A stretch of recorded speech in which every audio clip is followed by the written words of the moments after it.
మనకి ఈరోజు ఇంగ్లాండ్ మీద మన వాళ్ళకి ఫిఫ్త్ టెస్ట్ జరుగుతూ ఉంది కదా ఓవర్ వేదికగా.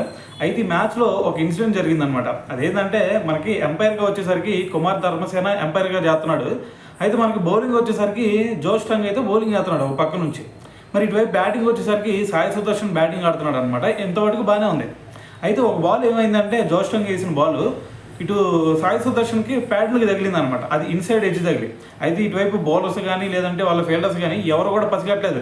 సో వాళ్ళు ఏమనుకున్నారు, డైరెక్ట్గా వచ్చి ప్యాడ్కి తగిలింది, అవుట్ అయ్యి ఉండిద్దిలే, సో రివ్యూ తీసుకుందాం అని చెప్పేసి వాళ్ళు అనుకున్నారు. కానీ ఇక్కడ ధర్మసేన చూసుకుంటే వాళ్ళు ఎప్పుడైతే అప్పీల్ చేశారో అప్పుడు నో నో అని చెప్పేసి చాలా అడ్డంగానే ఊపాడు. అంతవరకు బాగానే ఉంది ఊపితే.